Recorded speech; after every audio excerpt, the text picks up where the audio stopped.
আমি আপনাদের সামনে এই কথাটা বোঝানোর জন্য ছোট্ট একটা ওয়াকিয়া বলবো। অতীত ইতিহাস থেকে করুণ একটি ইতিহাস আপনাদের সামনে ছোট্ট একটা ইতিহাস শুনিয়ে দেই। দুই বন্ধু বেড়াইতে গেছেন। আগে তো জঙ্গল ছিল বেশি, বায়াবান জঙ্গল আর জঙ্গল, মানুষের সংখ্যা ছিল কম। আমার 40 বছর আগের কথা, 88 বন্যার আগের কথাও আমার স্মরণ আছে।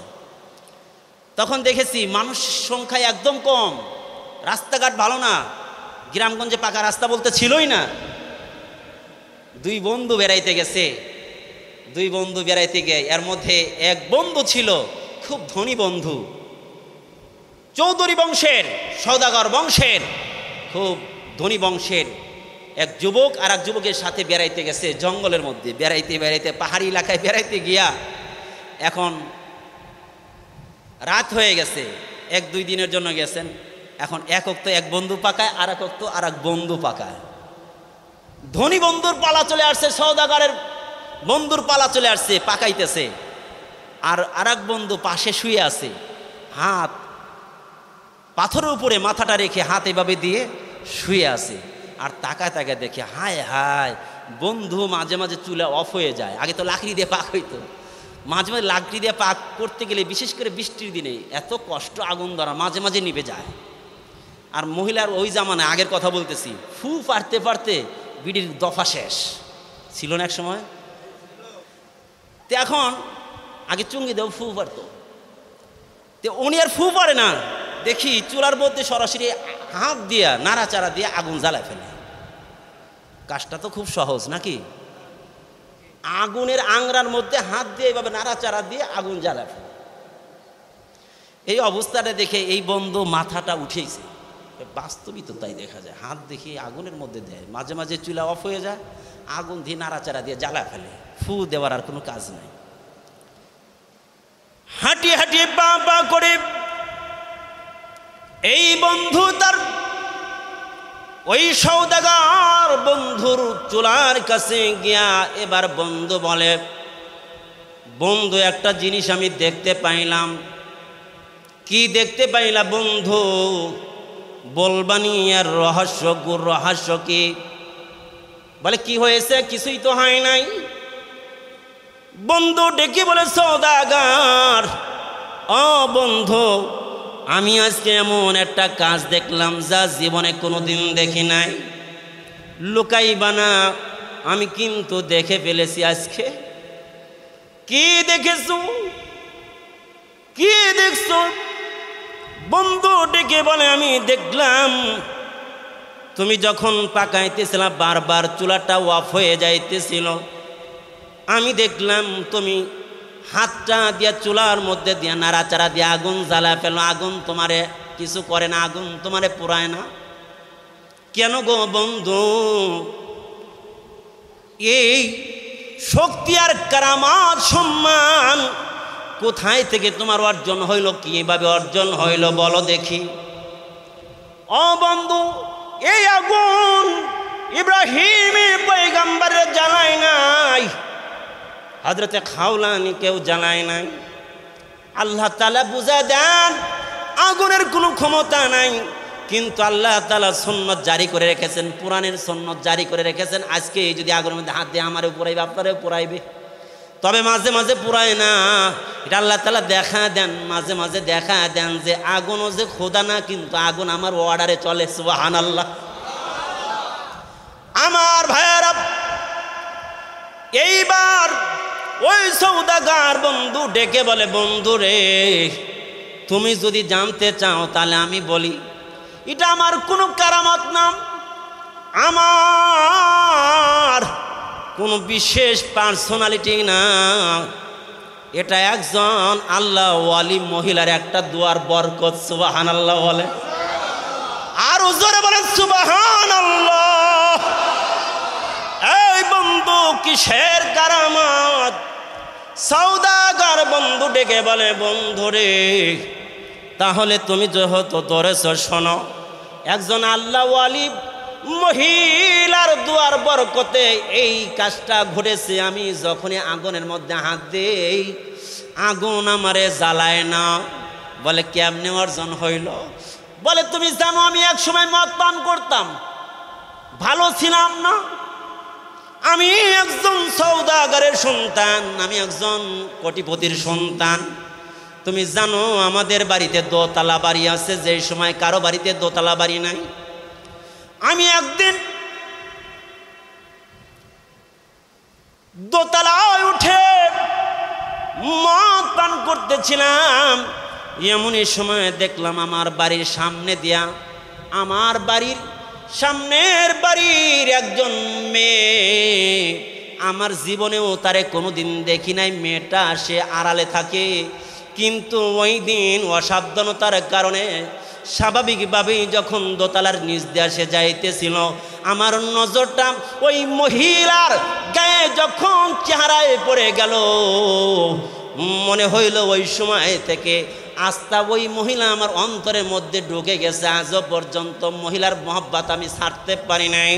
মহিলার ভালোবাসা অন্তরের মধ্যে যখন বদ্ধমূল হয়ে গেল, আমি দোতলায় থেকে নেমে আমি বাবাকে বললাম, ওই যে ওই বাড়ির একজন মেয়ে আছে পরমা সুন্দরী, আমি দেখেছি তাকে ভালো লেগেছে, আমাকে তার লগে বিয়া দিতে হবে, তাকে আমার সঙ্গে বিবাহর ব্যবস্থা করতে হবে।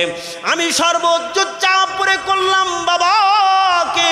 শেষ পর্যায়ে আমি বললাম, বাবা যদি মেয়েটাকে বিবাহ না করে দাও তাহলে আমি আত্মহত্যা করব, আমার জীবন আমি নিজেই ধ্বংস করে দেব।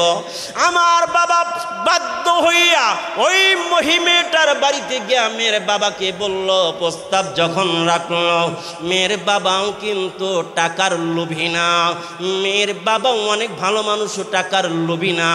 আমরা এত ধনী মানুষ, আমার বাবা এত নেতা মানুষ, এলাকার সম্ভ্রান্ত পরিবারের লোক, আমার বাবা এত ধনী দেখে, টাকা ধনে দেখে তার মেয়েকে বিবাহ দিবে না।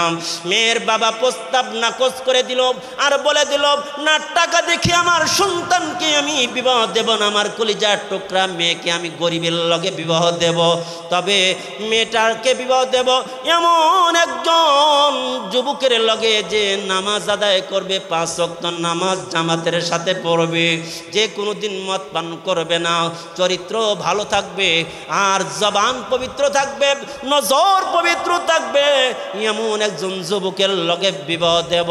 ওই সময় কি করলো আমার বাবারে, আরে বাড়ি থেকে অপমান করে বিদায় করে দিয়েছে, আর কোনোদিন ওই মেয়েকে দেখার সুযোগ আর হয় নাই।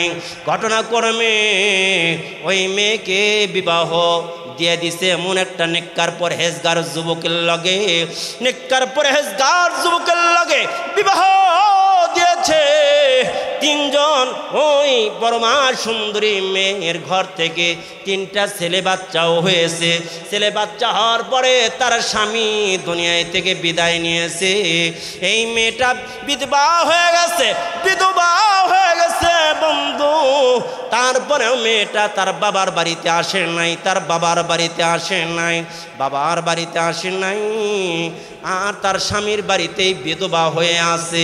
আমার ভাইয়েরা, লোকজন ফিল আপ হয়ে গেছে মাশাআল্লাহ। যারা পারি কষ্ট করে ইনশাল্লাহ আমরা ভলেন্টিয়ার থাকবো, ইনশাল্লাহ ওখানে ঢুকে দেবো। আর বাকি যারা আছে এদিকে খেয়াল করি, হ্যাঁ এদিকে খেয়াল করি।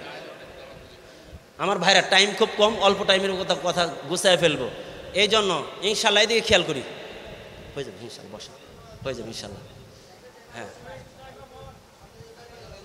আচ্ছা, যখন কাতার হয় হবে না ইনশাল্লাহ। আপাতত একটু করে আগান, কাতার পরে আমরা করবো না, একটু আগান আগামী 5 সেকেন্ডের মধ্যে একটু আগান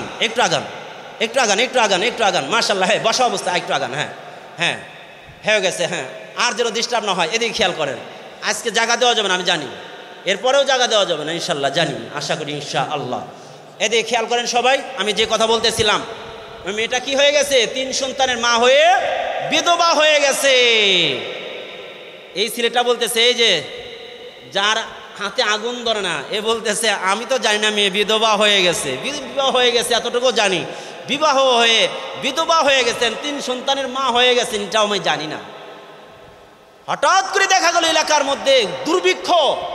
তখন আমার বাবা বলল, তুই এক এলাকায় কিছু ত্রাণ নে, আমাদের যত দেওয়ার সামর্থ্য আছে কিছু ত্রাণ নিয়ে নে, আটা নিয়ে আধা কেজি 1 কেজি যা পারো এক এলাকায় গিয়ে দিয়ে আসো। এই যুবকটিকে বলে, আমি বিভিন্ন এলাকায় ত্রাণ দিতে দিতে একদিন আমি এমন একটা এলাকায় গেলাম, যেই এলাকায় আমার ওই মাসুকার বিবাহ হয়ে গেছে, ওই যে সুন্দরী মেয়ের বিবাহ হয়েছে।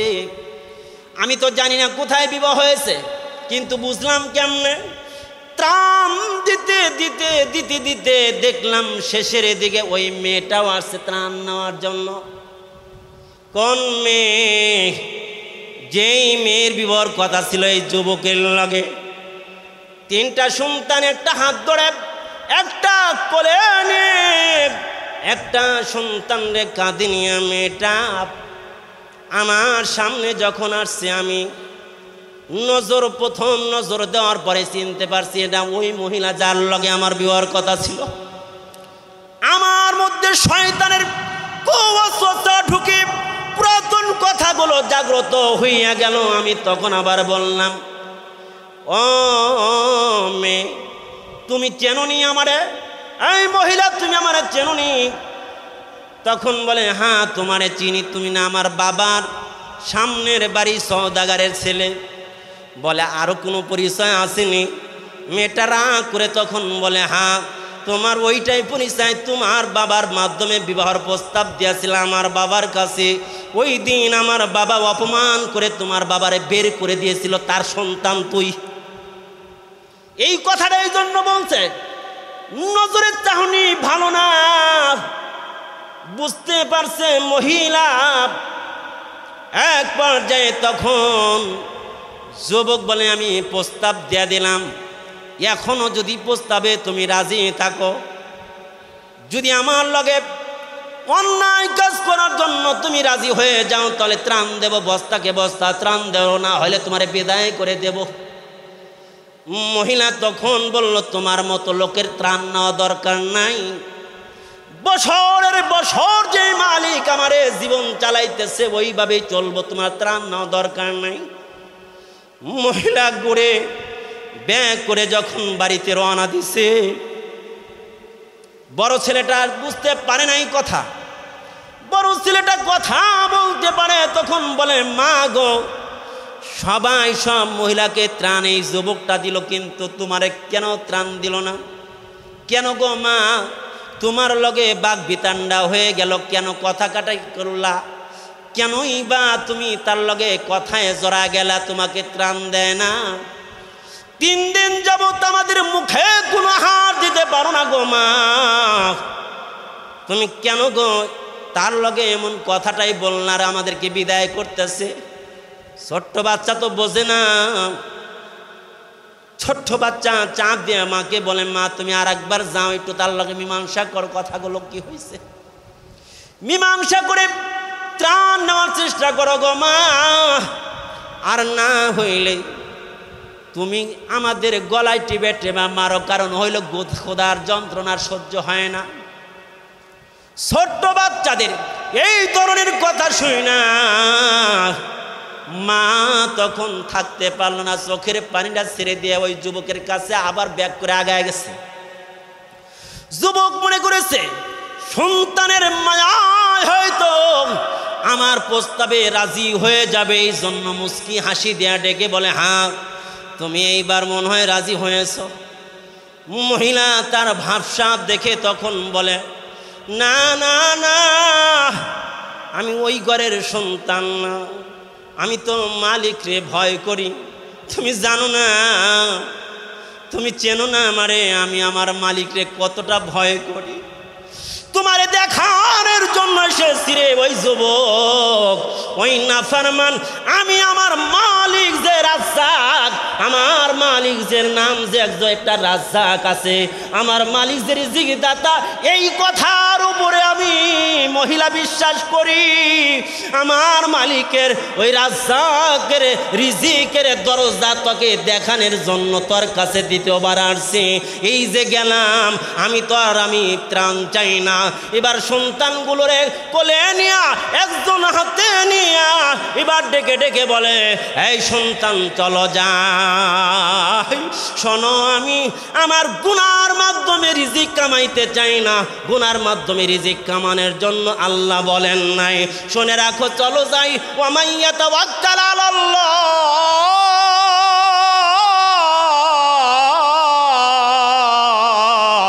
ফাহুয়া হাসবুহু, যে ব্যক্তি আল্লাহর উপরে ভরসা করবে আল্লাহ তার জন্য যথেষ্ট হয়ে যাবে।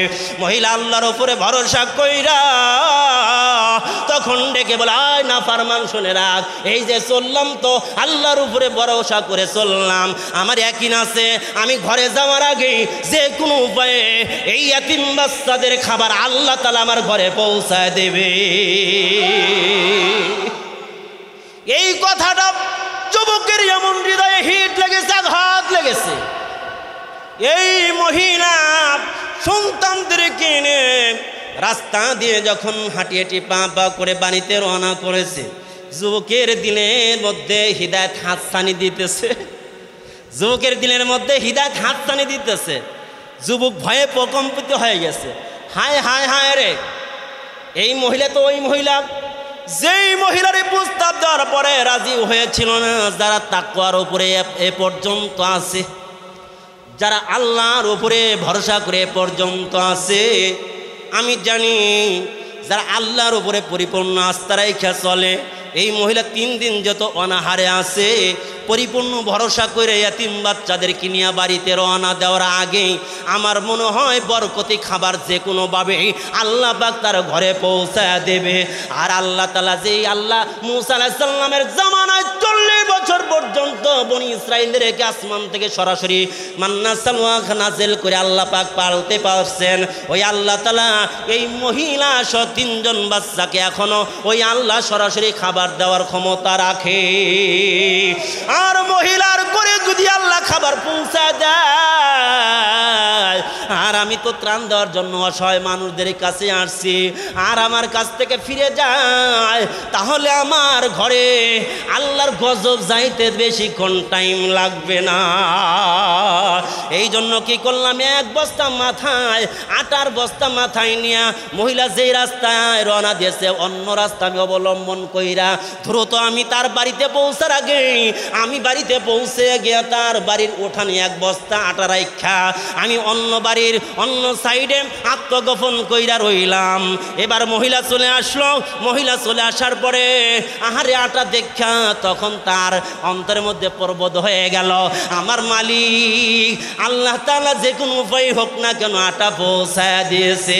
এবার কি করলো, রুটি বানাইয়া খাবার দাবার শেষ কইরা ছোট্ট বাচ্চাদেরকে নিয়ে হাত উঠাইতেছে আর বলতেছে, আমি দূর থেকে শুনতেছি হাত উঠে বলতেছে, আল্লাহ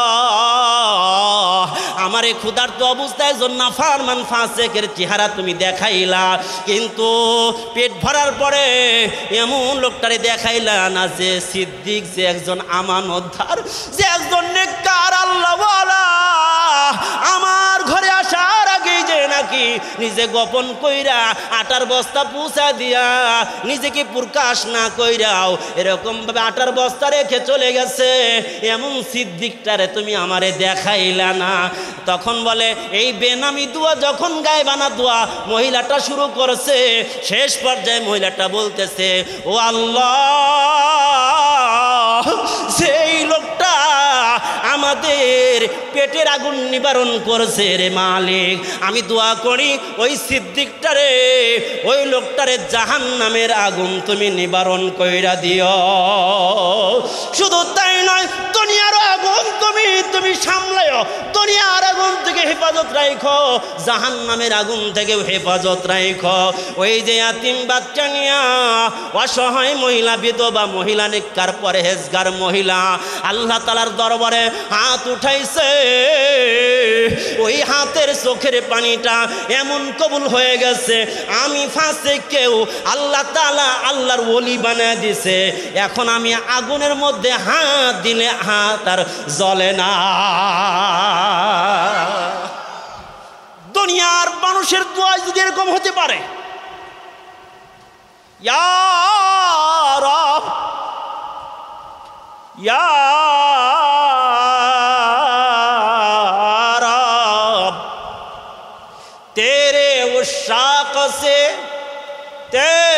उशाक से हो मेरी मुलाकात, कायम है जिनके फैज़ से ये अर्ज़ समावात, कायम है जिनके ফয়েজ সে এ আরজ সামাওয়াত। আজকে খাঁটি বান্দা আছে দেখে আসমান আসমানের জায়গায় আছে, জমিনের জায়গায় জমিন আছে। চিল্লা বলেন ঠিক কিনা? আমার ভাইরা, আল্লাহ আল্লাহ, যেই দিন আমার আপনার হায়াতের গাড়িটা বন্ধ হয়ে যাবে, আর হায়াত চলবে না। এই যে হায়াতের গাড়ির উপর চড়ে মসজিদে আসতেছি, হায়াত শেষ হইলে মসজিদে আসা বন্ধ হয়ে যাবে। মসজিদে আসতে চাই না। এই একসময় মসজিদে আসতে চাবি, আসতে পারবি না। কবরে ঢুকে দেখ, কবরে ঢুকে দেখ, তুই আসতে চাবি, আসতে পারবি না। এই জন্য আসার সুযোগ আছে। আসো মসজিদে, আসো মসজিদে আসো।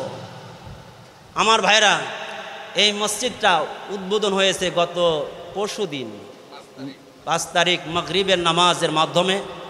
আমি গুনাহগারের মাধ্যমে অনেক শত শত মানুষদেরকে নিয়ে মাগরিবের নামাজ পড়িয়ে কিছু মুখতাসার কথা বলে আবার ঈশার নামাজ পড়িয়ে দোয়া করে এখান থেকে বিদায় হয়েছিলাম।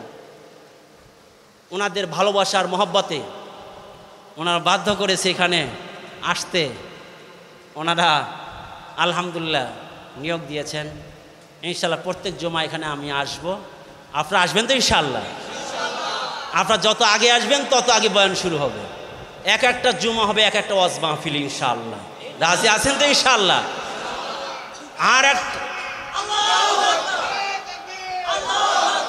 আরেকটি কথা বলে দেই, এই কথা নিয়ে প্রোপাগান্ডা এখানে না, আমি অনেক জায়গা দেখেছি। মসজিদ এই পল্টনে জুমার নামাজ দেখেছেন কেউ? পল্টন ময়দান কি মসজিদের জন্য ওয়াকফ করা? তাহলে ওখানে হাজার হাজার আলেমরা নামাজ পড়ে, নামাজ হয় না। মসজিদ 2 প্রকার, একটা শরঈ মসজিদ, একটা গায়রে শরঈ। শরঈ যখন ওয়াকফ করা হয়ে যায় তখন শরঈ মসজিদ হয়, তখন এতেকাবে বসতে হবে। সেখানে কথা বলা যাবে না, অন্যায় কথা বলা যাবে না, বাজে কথা বলা যাবে না। বুঝতে পারছেন? মসজিদের যে আদবগুলো এগুলো রক্ষা করতে হবে।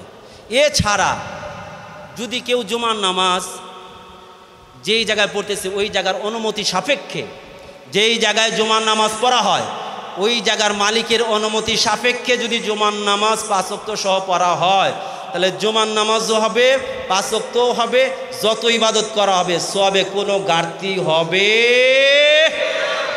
1 নাম্বার। 2 নাম্বার, যখন ওয়াকফ হয়ে যাবে, ওয়াকফটা আবার 2 প্রকার। ওয়াকফ বুঝতে হবে, ওয়াকফ 2 প্রকার, একটা হলো মৌখিক, একটা লিখিত। মানুষ যখন জায়গা দান করে বা কিনা হয়ে যায় বা ওয়াদাবদ্ধ হয়ে যায়, এটা ওয়াকফ হয়ে যায়। কিন্তু লিখিত হয় কেন? যাতে করে ওই লোকটা মারা যাওয়ার পরে পরবর্তীতে তার ওয়ারিশের সাথে সমস্যা তৈরি না হয়, এই জায়গা নিয়ে বিবাদ তৈরি না হয়। এই বিবাদ মীমাংসার জন্য লিখিত আকারে রেজিস্টার করা হয়। লিখিত আকারে রেজিস্টার জরুরি না, ভবিষ্যতে সমস্যা যাতে তৈরি না হয় এই জন্য লিখিত করাটা জরুরি। তবে নামাজ আদায়ের জন্য মৌখিক ওয়াকফ করলেই যথেষ্ট। আমি মুফতি আব্দুল আলিম ফরিদি এই ফতোয়া দিয়ে গেলাম, যদি ফতোয়া উল্টাইতে পারেন, যদি কারো কাছে ফতোয়া আনতে পারেন, আপনি লিখিত নিয়ে আসেন। আমি কিয়ামত পর্যন্ত চ্যালেঞ্জ দিয়ে গেলাম।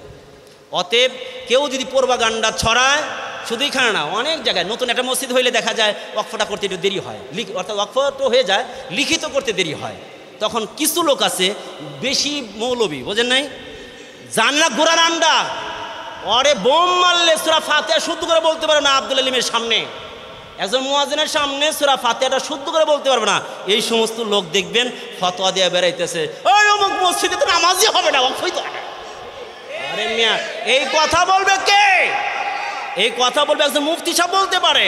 মুফতি সাহেব কি বলছে কখনো যে এই মসজিদে নামাজ হবো না? ইমাম সাহেব বলছে, একজন যোগ্য ইমাম, ফাসিক ইমাম না, যোগ্য ইমাম বলছে। আরে আমি এখানে নামাজ দিই না, আমার নামাজ তো হইব না, আমার নামাজ আমি নষ্ট করব? আমি বুঝতে শুনে আমার নামাজ নষ্ট করবো আর আপনাদের নামাজ নষ্ট করবো নাকি? এই ধরনের প্রোপাগান্ডা আপনারা পড়বেন না। আপনাদেরকে অনুরোধ, আপনারা ইনশাআল্লাহ প্রত্যেক জুমায় আসবেন। শুধু আমি আগামী জুমাটা আমি একটু মাইনাস থাকবো, অর্থাৎ আগামী জুমায় শুধু একটু আমার ব্যক্তিগত কারণে আসতে পারবো না। এরপরে তো আমি আলহামদুলিল্লাহ নিয়োগ হয়ে গেছি, নিয়মিত এখন থেকেই আমি এখানকার জুমার খতিব ইনশাল্লাহ। কমিটির যারা আছে স্বীকৃতি দেন নাকি? সবাই তো জানবো, বলেন। আমি তো বলতেছি, ঠিক না? এই অর্থাৎ এই মাস থেকেই আমি এখান থেকে খতিব, তবে আমি আমার ব্যক্তিগতর জন্য শুধু আগামী জুমাটা অন্যজন ইনশাল্লাহ পড়াবে। তারপরে জুমা থেকে ইনশাল্লাহ নিয়মিত ইনশাল্লাহ আমাদের এখানে, অর্থাৎ জুমা তো চলবেই, আমরা আসবো তো ইনশাল্লাহ সবাই। আর একটা অনুরোধ করবো, আশেপাশে যারা আছে এক দুজনকে ধরে ধরে নিয়ে আসবেন, পারবেন না ইনশাল্লাহ? একজন দুজনকে ধরে নিয়ে আসবেন, এমন যেন হয় কমিটির লোক যেন বাধ্য হয় এই সমস্ত জায়গা পরিষ্কার করে, সব পুরাটা জায়গা যেন একবার চাঁদোয়াটা দেওয়া বইরে হলাইতে বাধ্য হয়।